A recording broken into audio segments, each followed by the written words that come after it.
This is the story of a boy who is bullied by everyone at his school because he is a weakling and has no friends or relatives. He, however, finds a lamp that would change his life forever. Let's see how he teaches the bad people a lesson. Welcome to Movie Recall. In today's video, we'll be going through the 2009 movie Aladdin. It's time to recall. Let's get started. Turn on subtitles and spoilers ahead. The movie starts and we see a young boy at a school whose name is Aladdin, and he is being bullied by a group of students who go on to ask him where his djinn is. Aladdin, however, goes on to tell them that his name is Aladdin, but he is not the one they have read about in stories, but the boys still go on to tell him to rub his lamp of magic. Aladdin goes on to rub the lamp, but nothing, of course, comes out of it, and the boy named Kasim goes on to beat him. As Aladdin runs away from the bullies, we see that he is now a grown-up boy but is still being bullied by the group of students who, too, are now grown up. The boy Kasim is still there, and he goes on to beat him up yet again. We see Aladdin runs away from Kasim and bumps into a man who is selling lamps on the street.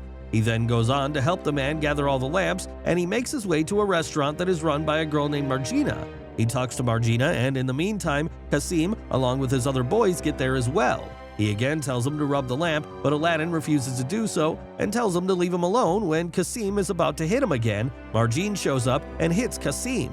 He gets out of there, and Margina asks Aladdin why he is so scared of Kasim. She tells him that he should fight for himself.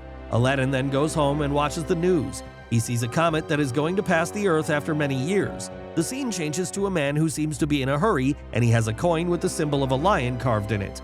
He is then ambushed by some men, and this is when the Ringmaster shows up. He asks the man to give him the coin, and the man complies. Despite that, the Ringmaster goes on to kill the man. Aladdin is then seen entering his college, where he sees a beautiful girl named Jasmine. Aladdin finds it hard to avert his gaze from the woman and ends up bumping into a pillar. He starts bleeding, and Jasmine also notices him but doesn't say anything. Jasmine is introduced to the whole class because she is a newcomer. This is when Aladdin also enters the class, and the professor goes on to tell the whole class that today is Aladdin's birthday, and all the students go on to wish him, and he does not seem comfortable with that. Later that day, when Aladdin is on his way back, he runs into Jasmine yet again, and she goes on to wish him a happy birthday. They introduce each other, and Jasmine says sorry, adding that he got hurt because of her. He, however, pretends that he was not looking at her.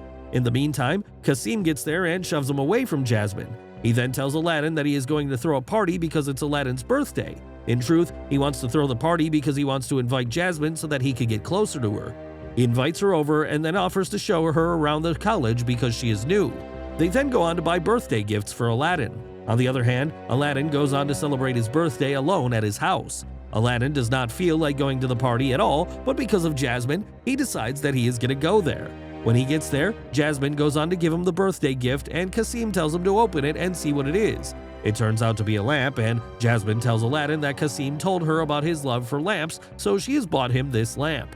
Aladdin is again told by Kasim to rub the lamp, but Aladdin refuses to do so. Kasim then asks Jasmine to tell Aladdin to rub the lamp, and she requests him to do so. When Aladdin rubs the lamp, nothing, of course, happens again, and Kasim, along with his other friends, go on to make fun of him in front of everyone. However, when Aladdin leaves the party, this lamp turns out to be the magic lamp that the murderers of Aladdin's parents were trying to find. Aladdin rubs the lamp and releases a genie named Genius. Aladdin at first goes on to think that someone might be trying to pull a prank on him, but when he gets home and rubs the lamp yet again, he goes on to learn that it actually works as Genius comes out again and asks for his wish. Aladdin does not believe it, so Genius turns his guitar into a frog to make him believe that he is quite real. Desperate to grant him 3 wishes so that his contract with the magic lamp can end, the rock star Genius suddenly makes Aladdin's life very interesting but chaotic.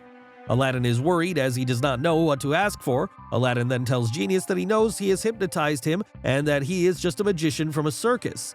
The next day, he goes to Margina's restaurant and Genius goes with him. Aladdin introduces him as his uncle to Margina. The next day, Aladdin has an audition, and Genius tells him to rock the place, but when he is on his way to college, Aladdin remembers that he does not have his guitar anymore, as Genius turned it into a frog. Aladdin then goes on to ask Genius to bring his guitar back. Genius asks him if it is his first wish, but Aladdin gets annoyed and tells him that he is merely asking him to give his guitar back. Genius again says that he has 3 wishes, so he could simply ask for his guitar as his first wish. Aladdin says no and goes on to get another guitar for his audition. When he is performing on stage, the guitar does not suit him and the voice is very low, so he tells Genius to raise the volume, but Genius pushes the wrong button and Aladdin gets severe electric shock. All the judges then go on to make fun of him, and Kasim seems to have the best time of his life when he sees Aladin getting electric shocks in front of everyone. Jasmine is also shocked when she sees this. The scene changes to Ringmaster, who now has the coin and the map to find the magical lamp. Ringmaster goes on to think about his past days, and the scene changes. We see a couple with their son, Genius, and the Ringmaster is also there. The Ringmaster then talks to a girl in his lap, where he tells her that he is going to get the lamp back and he will be a powerful djinn again. We learn that he used to be a djinn, but he was too selfish, so he transformed into a human. On the other hand, Aladin has still not made any wishes for Genius to fulfill. Genius enters Aladin's dreams and finds out what he wants, getting his sleeping mind to make a wish, to make Jasmine fall in love with him. When he wakes up, he does not like what Genius has done, as when he wakes up he sees that Jasmine is there and she is acting very differently all of a sudden. She goes on to bring him tea and acts like an obedient wife. She then sits in his lap and asks him if she could be of any service to him, and he is weirded out by that. He wants to put a stop to all this and wishes for things to get back to normal, so he uses his second wish to turn Jasmine into normal. Genius then tells him that he has made 2 wishes by now and he only has 1 left. Aladin tells him that he did not even make 1 wish. How could he say that he only has 1 left? Genius tells him that he made a wish when he made Jasmine fall in love with him in his dream, and that he made a wish when he asked Genius to turn her back to normal, so he only has 1 wish left now.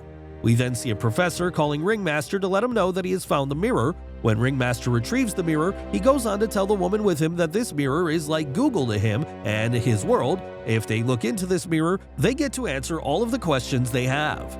When he looks into the mirror, he sees Aladin's face, and that means he has to find Aladin because Aladin has something he wants.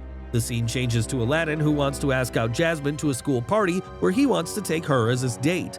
He goes to the club where Jasmine is taking her karate lessons, and the teacher goes on to call Aladin and makes him stand as a demonstration for the girls as they practice their moves on him.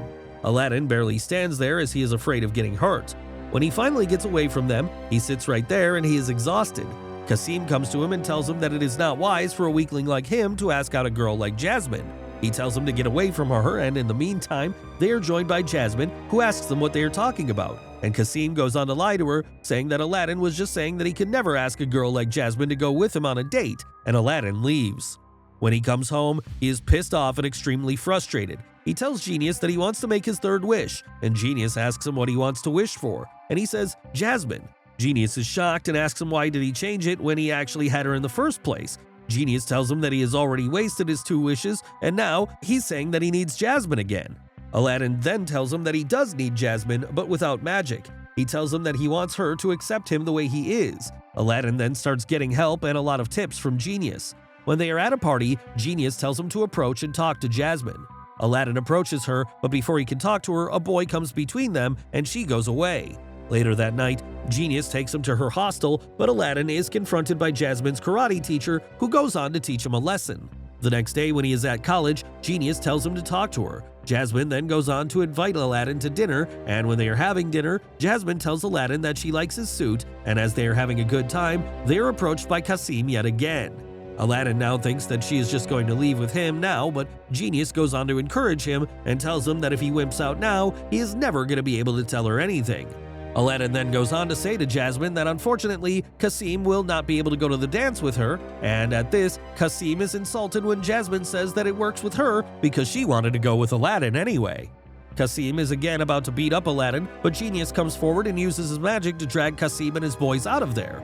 He then casts a magic spell on the boys, and they start going after a cart full of trash. They now start saying that they love trash and they get busy following it. This is when the Ringmaster shows up. He goes on to see Genius, and when Genius sees him, he is not at all happy to see him, and asks the Ringmaster what he is doing there. The Ringmaster tells him that he very well knows what he is doing there, adding that he is there to take back the lamp so that he is able to become a djinn again. Genius then goes on to say that he might not remember the fact that he was made a human because of his greed, and if he wants to become a djinn again, he is going to have to swear that he is going to take care of other people's interests and not his own. But the last time, he did not live up to his promise and was transformed into a human. Genius says that he is sure that Ringmaster is still as greedy as he was back then, so he cannot become a djinn. Ringmaster then goes on to say that he is going to ruin Aladin's life, and Genius gets pissed. He goes on to attack Ringmaster, but falls to the ground because Ringmaster has a piece of the lamp, the coin on which a lion is carved. Genius is not able to attack him because a djinn that has come out of a lamp can never attack the owner of that map. Aladdin then comes to Genius and tells him that Jasmine has confessed her love for him, and Genius asks him why he did not reciprocate her advances, because that way Genius could leave as his owner's 3 wishes would be fulfilled. But Aladdin says he did not do it because he does not want Genius to ever leave him. On the other hand, Ringmaster is searching for the magic lamp and kidnaps Jasmine with the help of his circus gang. Shortly after Genius and Aladdin realize that she has been kidnapped, an informer, who is actually Ringmaster in disguise, tells Aladdin that it was Genius who murdered his parents. Aladdin insults Genius and tells him to leave. Heartbroken, Genius goes on to rescue Jasmine alone. As he arrives, it is revealed that Ringmaster is the one who actually killed Aladdin's parents, as he has been searching for the magic lamp for a long time. Aladdin's parents found it first, and Ringmaster punished them for it. Ringmaster steals the magic lamp and wishes for Genius to kill Aladdin, but Genius refuses to do it and loses his magical powers because he did not grant the wish, just as Ringmaster had planned. Aladdin learns that Genius is innocent and arrives to help him, and they succeed in rescuing Jasmine. Ringmaster's plan is then completely revealed. He plans to perform a ritual to steal the reflection of an approaching comet, getting back his genie powers as a result. Genius, Aladdin, and Jasmine intervene, and Aladdin steals the comet's reflection, giving genie powers back to Genius instead of Ringmaster. Genius seals Ringmaster inside a mirror and then shatters it, defeating him. The Ringmaster's gang is also defeated. In the end, the trio happily gets back to the city. Aladdin and Jasmine are a couple, and with that, the movie comes to an end. Thanks for watching. Please like, subscribe, and click the bell icon to get new movie recaps.